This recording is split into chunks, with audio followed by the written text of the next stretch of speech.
Ante los momentos clave que se están viviendo en Cuba en estos momentos, y ciertamente la generación de ustedes va a enfrentar un reto de liderazgo tremendo en esos momentos. Ante los momentos clave que hay en Cuba en estos momentos, consideramos que era vital proyectar al público aquí en Miami y también dentro de Cuba, y gracias al apoyo del Diario de las Américas se va a ver también en otras partes del exilio cubano y de la comunidad hispana en Estados Unidos, proyectarles la existencia de una nueva generación de liderazgo en esta comunidad, de una nueva generación de liderazgo que está unida en su comunidad en la disposición de ayudar al pueblo cubano en el momento en que se dé un paso real o unos pasos reales hacia la democracia. ¿Qué cosa quiere decir pasos reales hacia la democracia y de qué estamos hablando? Estamos hablando de que hoy por hoy, ante la muerte de Fidel Castro, ante la ausencia de varios de los líderes clave del régimen, ante la incertidumbre de quién reemplazará a Raúl Castro y ante el hecho de que va a permanecer el régimen, la familia Castro quiere que el régimen permanezca como está. Hay un movimiento de oposición, de resistencia democrática que está luchando dentro de Cuba todos los días por lograr el cambio. Y hay gente dentro de las Fuerzas Armadas, hay gente dentro de los organismos armados del régimen que está viendo la situación del país. Pueden escoger dos caminos. Un camino es el camino de la represión para mantener a la familia Castro en el poder. Otro camino es el camino de la democracia, del paso hacia una apertura y la unión de todos los cubanos en libertad. La idea de hoy es presentar este nuevo liderazgo de esta comunidad con la esperanza de que esto se convierta en un task force que una a la comunidad en poder presentarle al pueblo de Cuba que sus hermanos en el exilio están listos para ayudarlo en las situaciones perentorias, en las situaciones terribles que tienen los cubanos dentro de Cuba actualmente a nivel local. Y hoy queremos un poco hablar de lo que ustedes sienten, por qué están aquí, y también hablar un poco de esos problemas claves que tienen los cubanos dentro de Cuba. No de manera ideológica, sino de una manera muy real, muy práctica. En Cuba falta el agua, en Cuba no se recoge la basura, en Cuba hay epidemias. Y hablar, y con el talento que hay aquí, comenzar un movimiento de buscar esas soluciones, buscar esa ayuda para que en el momento del cambio esté presente y esté unidos los cubanos en lograr el cambio. El 11 de octubre del año pasado, 2016, tomó lugar un evento que se tituló Todos por Cuba Libre, que tomó lugar en un hotel de esta ciudad, donde se reunió gran parte del liderazgo de la resistencia dentro de Cuba, que vinieron aquí para eso, encabezados por Berta Soler, que como ustedes vieron ya no puede salir de Cuba. Le comunicaron ayer al régimen de que no le iban a dejar salir más de Cuba. Bueno, una gran parte de esa resistencia vino aquí, se reunió con las organizaciones de lucha del exilio, muchas de las cuales están aquí presentes, de la Asamblea de la Resistencia Cubana, y asistió una gran cantidad de público. Asistieron más de 1000 personas, estaban también presentes los artistas cubanos que tienen un gran despliegue. Y ese momento de unidad de nuestra comunidad marcó una serie de eventos después. Vimos las manifestaciones en la calle cuando la muerte de Fidel Castro, vimos cómo votó esta comunidad para castigar las políticas de acercamiento con Castro. Y eso ha comenzado un movimiento, yo lo percibo en la calle, de interés, de compromiso con Cuba. Y vemos también actualmente como el pueblo de Venezuela está luchando diariamente por su libertad, y eso tiene un impacto dentro de Cuba, tiene un impacto para el cambio. Y en el directorio estamos pendientes día a día de la represión que hay dentro de Cuba. Como el régimen está haciendo todo lo posible para aplastar esa resistencia para que no pueda ser conducto de cambio. Entonces, estamos en una nueva etapa de lucha y lo que estamos viendo de Cuba es el agotamiento de ese sistema. Cuando digo agotamiento, digo lo más básico. Es decir, una de las cosas que nos dicen ahora todos los días de Cuba es lo difícil que es obtener agua, que es lo más esencial, lo difícil que es obtener alimentos, cómo está la situación de las viviendas, la situación de las comunicaciones. Es un país que lo más esencial, la infraestructura no está funcionando. Y eso tiene un impacto en la población cubana que es terrible. Es decir, Cuba es el único país latinoamericano donde la población no está creciendo. Cuba es el país latinoamericano del hemisferio con el mayor índice de suicidio, con el mayor índice de aborto. Es el país con el mayor número de refugiados per cápita. Es un país que para el año 2050 se estima que va a ser uno de los 10 más avejentados del mundo. Es decir, los cubanos quieren irse, no quieren seguir en Cuba, no quieren reproducir en Cuba porque las situaciones de vida, la opresión es tan terrible. La esperanza está en que lo mejor de ese pueblo se está levantando para luchar contra el régimen y más allá que por la libertad de Cuba, por la vida de Cuba. Y vemos esas expresiones de liderazgo, esas expresiones de lucha todos los días dentro del país. Y como ustedes han visto, una estadística reciente, el número de presos políticos en Cuba se duplicó del año pasado a este año. ¿Qué quiere decir eso? Que los cubanos están luchando. Porque hay represión, porque hay cubanos luchando por el cambio. Y una de las esperanzas grandes de la nación cubana está en que nuestros padres, nuestros abuelos, nuestros bisabuelos nos sembraron a Cuba profundamente en el corazón. Y esto se ve aquí. Todos ustedes son jóvenes con mucho liderazgo que se están abriendo camino en la sociedad norteamericana, pero no dejan de ser cubanos, no olvidan un compromiso con Cuba. Y como hemos visto en el caso de Israel, en el caso de Taiwán, eso es esencial para un país. Eso es un recurso humano que es más poderoso que el petróleo, porque es el recurso de la creatividad, de la imaginación y del liderazgo. Entonces, el objetivo de hoy es hablar de esas necesidades que tiene Cuba, de ese cambio real que tiene Cuba, de ese cambio real que Cuba necesita, un cambio real que significa romper con un sistema que no funciona e ir hacia un sistema que sí funciona, que es el sistema de la transparencia, de la democracia, de la discusión abierta de los problemas y las ideas. Y es con ese objetivo, de nuevo, que estamos aquí para poder hablar sobre Cuba y hablar sobre lo que queremos para Cuba. Lo primero que quiero comenzar diciendo, no sé si Osmen quiere decir también algunas palabras antes de comenzar. Yo solamente quería acotar en el área en la que tengo un poquitico de conocimiento, que es la de la información, que yo creo que se ha habido un cambio en el país. De mi experiencia personal, he visto muchos profesionales de la isla, del periodismo, y créanme, los profesionales de la isla, amén de las limitaciones lógicas, conocidas, probadas, que pone el sistema de la censura, que es parte de la estructura del sistema, los profesionales de la isla no están mal formados. Siempre que digo esto, sorprendo. No están mal formados, vienen con las técnicas que les permiten sobrevivir en esta sociedad. Quizás yo sea un buen ejemplo de eso. Yo fui formado en el sistema y tengo hoy el honor de dirigir un diario, lo veo con muchos colegas míos, y hay profesionales dentro de la isla que han optado por romper las cadenas con el sistema en el área del periodismo, de la información, y se han lanzado a la prensa independiente. Y yo creo que la información es fundamental, ha sido fundamental y será fundamental en la transformación de Cuba y sobre todo en la comunicación del tema que nos une de acá, que es las generaciones de la isla con las que hay que contar, las generaciones jóvenes, para el cambio y el apoyo de las generaciones jóvenes de la isla en el exilio, en Miami, ya sean hijos de cubanos nacidos acá o cubanos que han emigrado de la isla todavía. Y muchísimas gracias, debo decir, por incluirme en un grupo que se considera generación de relevo, porque si acá mi colega se preocupa por sus 40 años, voy a confesar mis 47. Entonces, creo que la información es fundamental en la comunicación entre las dos generaciones que al final van a determinar el futuro de Cuba. A pesar que yo no nací en Cuba, mitad de mi familia es cubanos. Nací de una familia que inmigró a los Estados Unidos en el Mariel. Mi papá, mi abuela, mis tías, todo el mundo vinieron en ese tiempo que no muchos cubanos aquí en Estados Unidos han podido decir que vienen del Mariel. Entonces, de una temprana edad yo ya siempre tenía mucho conocimiento de lo que es ser cubano, muchas historias del mismo mi abuelo.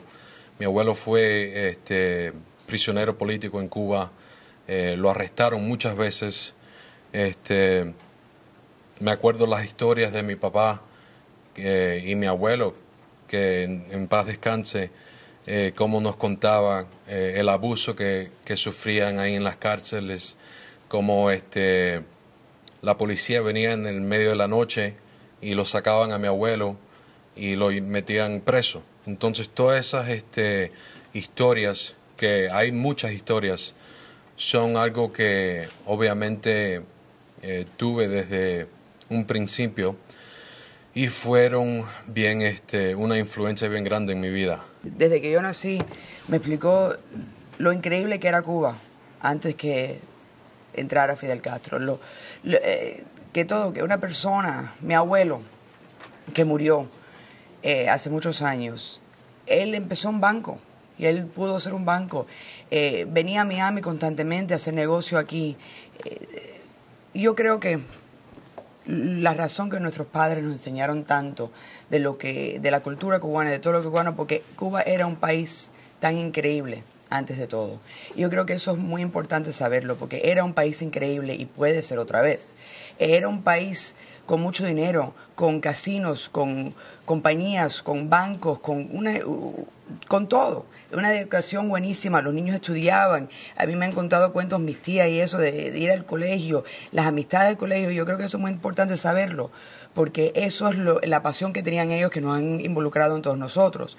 Y yo creo que eso es la razón que yo por lo menos tengo la pasión, porque yo sé lo que sufrieron mis padres y yo sé lo que pasó. Y yo sé lo que sufren ahora los cubanos, porque yo conozco mucho de ellos, hablo con muchos de ellos, veo todo lo que pasa.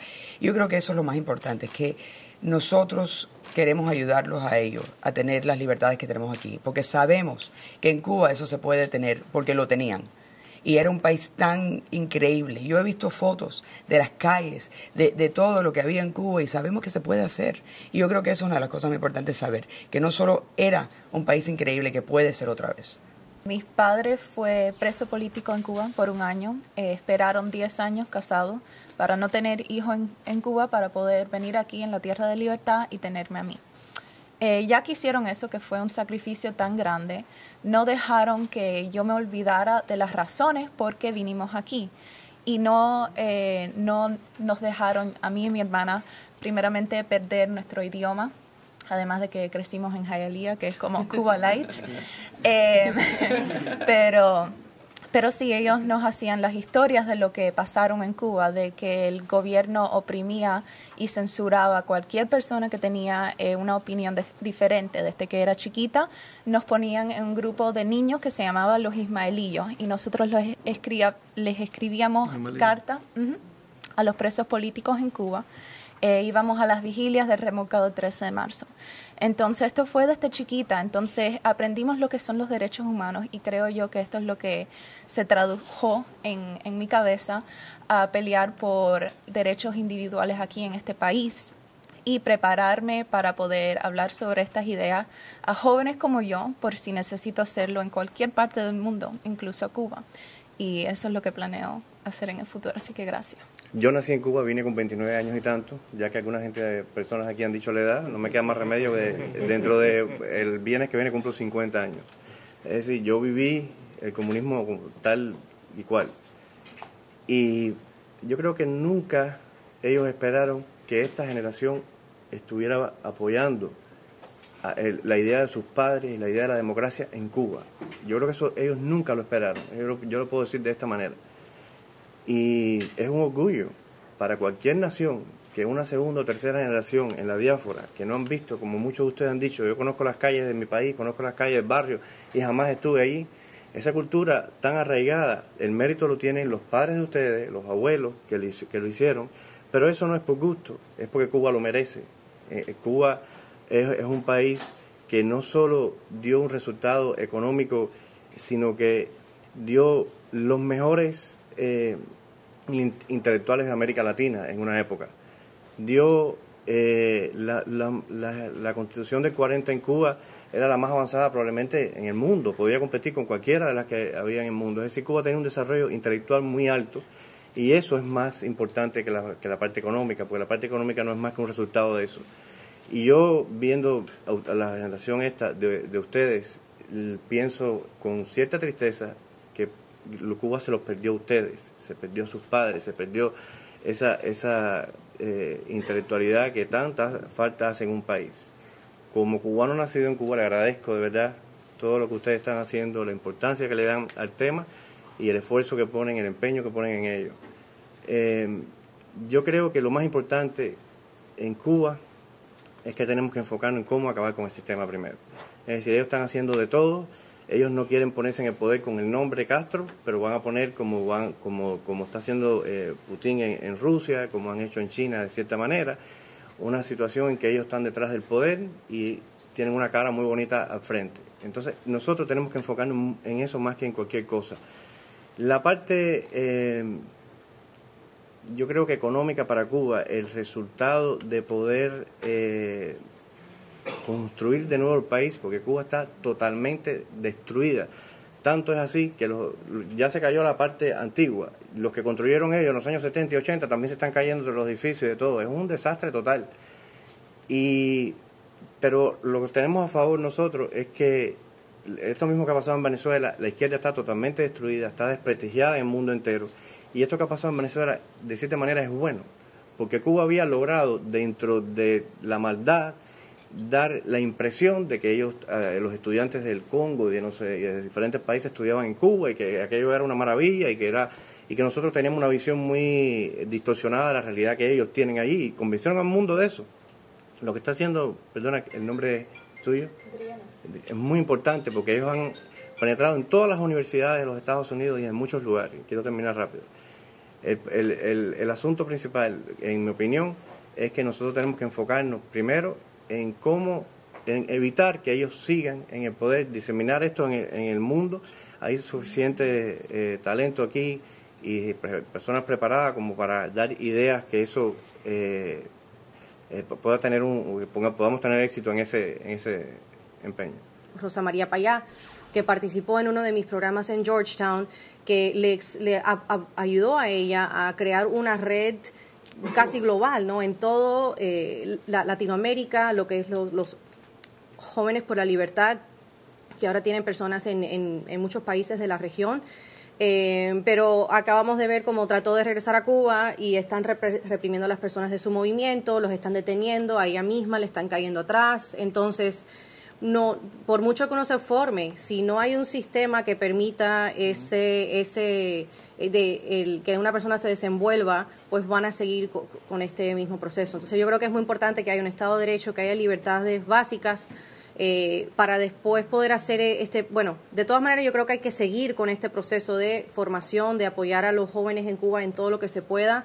Yo creo que también es muy importante no olvidar la parte humana, o sea que por una parte sí se necesitan los conocimientos técnicos de distintos temas, de economía, de gobierno, de políticas, pero también se necesitan lo que son los soft skills, ¿no? Los conocimientos del desarrollo personal, desarrollo como un líder en temas morales, en temas de manejo de personas. Entonces ahí es donde yo creo que es muy importante no olvidarnos de también capacitar el tema de desarrollo de liderazgo para poder tener personas dentro del Cuba, porque las hay, está el talento ahí, es solo potenciarlo aún más. Nosotros aquí en la ciudad de Coral Gables, que estamos disfrutando de esta conferencia hoy, muchas veces nos olvidamos, pero como las personas, como usted ha dicho, en Cuba, ellos no tienen ese privilegio. Cuando lo digo privilegio, no lo digo como si fuera que es un deber que ellos tienen honor de tener. Ellos tienen que tener la transparencia todos los días. Y cuando hablo con las personas del gobierno aquí en la ciudad de Coral Gables, si no son mis colegas o son las personas que vienen adelante de la comisión, yo siempre le digo a las personas, lo más importante que usted puede tener con una persona es hablar claramente con esa persona y decirle la verdad. Y eso es lo que falta en Cuba. Mi colega que está al lado de mí aquí, Bernie Navarro, había dicho algo y yo quiero quitarle un poco del tema de que había hablado. Él dijo algo muy importante sobre qué nosotros podemos hacer como jóvenes en esta comunidad. Yo creo que nosotros tenemos que unirnos. Hay muchos grupos aquí en el exilio. Hay más de 1.6 millones de personas viviendo afuera de la isla, en el diáspora, y nosotros tenemos que hacer algo que yo creo que ha faltado mucho en los últimos 57 años.